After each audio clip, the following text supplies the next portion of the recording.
So today is Monday. I'm on my way out to the hayfield. I got the baler behind me. I made a trip yesterday, and so that way I wouldn't be making 2 trips today. So hopefully that'll help me in the long run. I baled it. I cut the hay last Wednesday. I believe it was Wednesday. And so I didn't fluff it. I probably could have done it before now, but it was beautiful weather. Sun was shiny. There was no chance of rain. I want to try to get the twine arm recorded and show you guys what it's doing in the field and how it looks. If we have problems, hopefully I'll show that, but hopefully we don't have problems. That's what I'm aiming for. So anyways, I would just let y'all know what this video is going to be about, and hopefully everything goes well.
It's a small field, but it's what I got.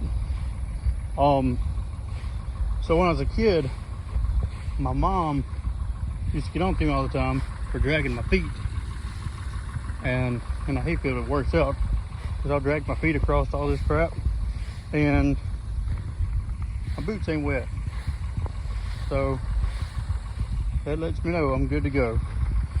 So anyways, I'm gonna rake, got my tractor going, got it ready, got the baler set up over there. You just gotta hook up to it and go. We'll see how this goes.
the inside of my box. Oh, my I guess my chain room. I don't know what you call it. All I do is take burnt motor oil and I soak these suckers down good to help with the lube. I don't know how often you're supposed to do this, but I don't see where it would hurt. The old chains, give them a break. So last time I ran this, I ran into the problem with, if I get my bells too full, this right here is what indicates that. I'll discuss that in a different video. But I would have to come back and step on this. So it hinges right here. So I'm going to trace that sucker up good. Because I don't know. I don't think that does anything, but you know what? It's got it. I don't know what's actually going to keep this thing moving or not. So I didn't get that on the belt, so that's fine. So these wheels, I don't know, I can't remember what they're called. I've got to pick it up here, and you see that pin moving? I've got to pull that pin. So I'm about to do that. Maybe you can, yeah, you can see it. I couldn't do it out there in the field, because, I mean, in the, when I parked the truck out, because it would have picked up his electric fence, and I don't want to do that. Both sides. And I don't know who put these on or how they got on there, but they do have the lock. So we got that locked in. Alright. So the next thing I'm going to do to get ready to build is my pickup piece. And they're not even touching it. So I'm going to crank my wheel.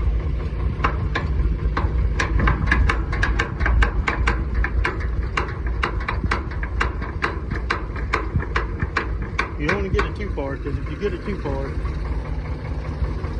then you're going to be picking up all that trash. And then if you hit a low spot or a high spot, they're about an inch off the ground, so that should be good. So if you hit a high spot, it's going to bottom one out. This one does not have a wheel on it.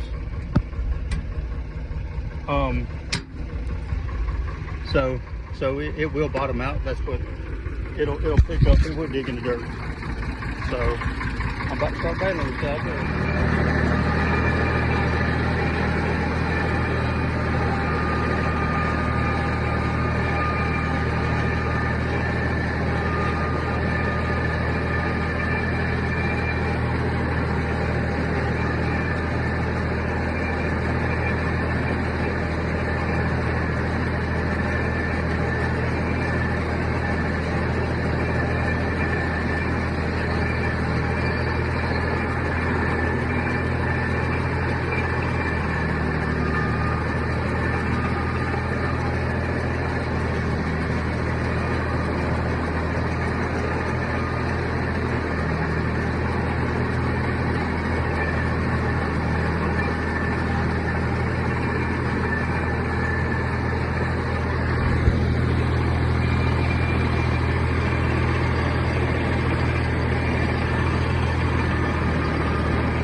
So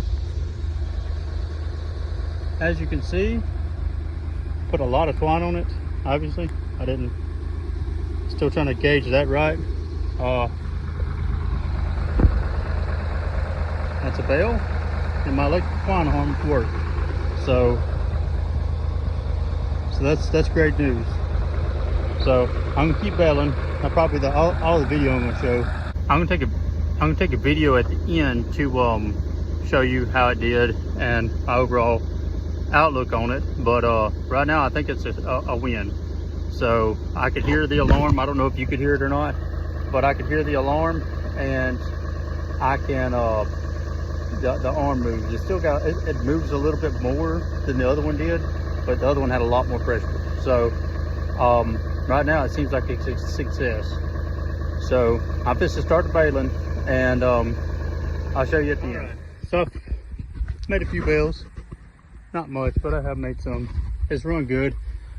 I picked up a whole bunch of crap at once, and my belts has shifted on me. So I'm gonna clean this crap out. My alarm sensor worked really good until it stopped, and I did not account over here. I did not account for that arm to travel so high.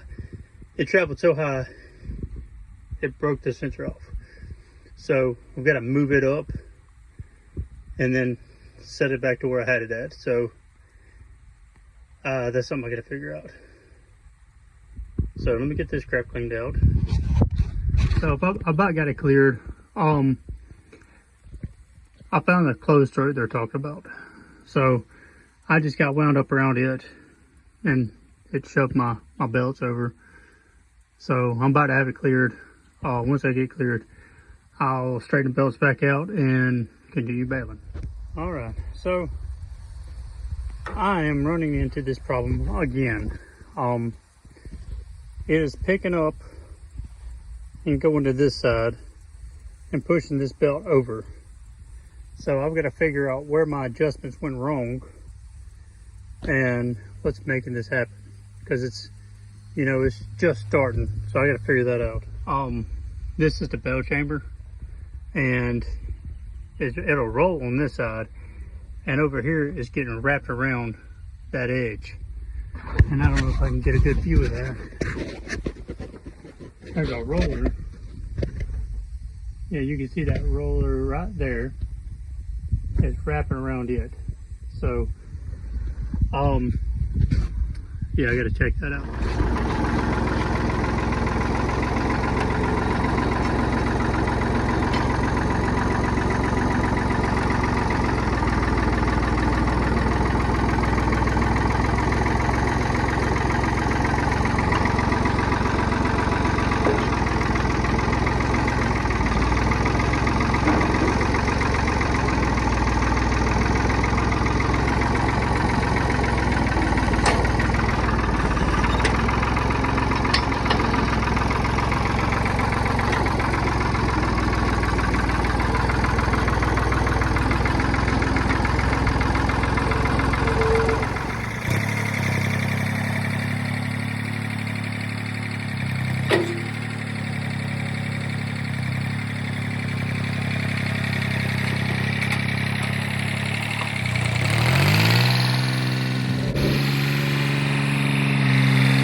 finally got the hay unloaded. I'm hoping I can put that video in more of a compressed time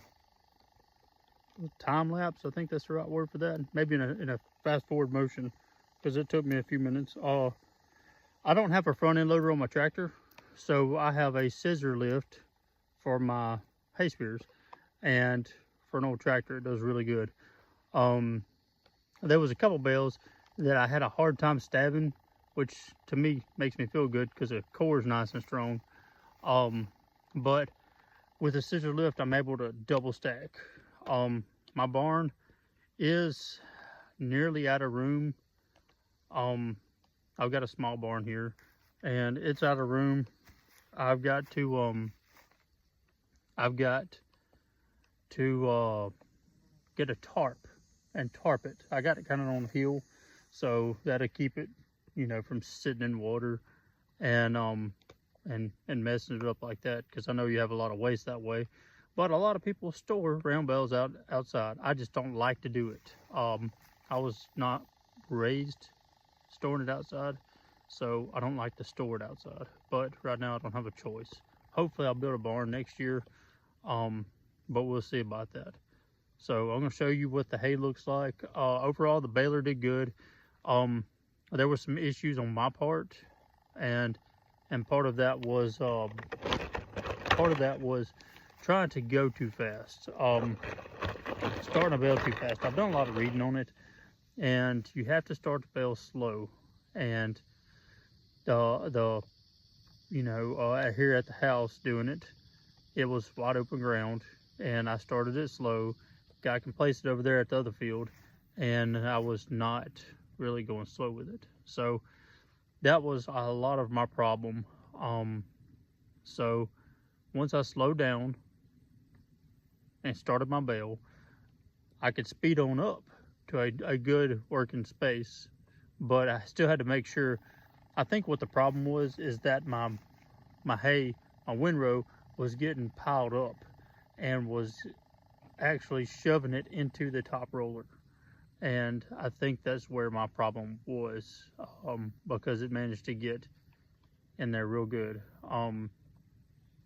So it takes some time to get it open back up, and I've got to sharpen my knife again because it took a lot of cutting. But overall, the baler did good. My safety limit switch, I've got to repair it. I think I showed it yesterday. So I've got to repair it, which is not a big deal. It comes in a pack of 2 from Amazon, and they were dirt cheap. I say dirt cheap, they were about $6 a piece. So I'm not real mad at that. That was an error on my part. So I'm going to show the hay and how it turned out. Compared to my other baler, the bales are more cleaner looking. They're more sharper looking. The core is a lot better for sure. But most importantly is my tractor can handle the baler. My tractor can handle the bales. I've got a small 3000 and a 4000. 4000 one was one I was using to bale it with, and 3000 is one I used, just then to unload it. With the scissor lift, I was able to double stack, so that really helps, because I wasn't able to do that before, especially with the bales being so heavy. I think it said I made a 1200 pound bale, and these should be around 800. So yeah, so I think that's going to wrap up the video. I am pleased, and hopefully it won't deter anybody. If you look online, there's nothing but bad things about this baler, and I just don't. I know some things are inherently bad, like the Ford 6.4. It can't help but to be bad, but I think this is not necessarily a bad baler, especially for what I'm using it for, which is a small amount of hay. At this point in time, I think I've put up maybe, right now would be about 30 bales, which is it's good for me, considering this is all in my place, all on families. I'm not going out, so I'm not outsourcing my land to get hay. This is strictly hay I have access to. So I love square bales, but round bales is much easier to move. So anyways, so that's gonna wrap the video. I hope you guys enjoyed it, and if you have any questions, concerns, comments, just put it in there and I'll do my best to answer them. Thank you.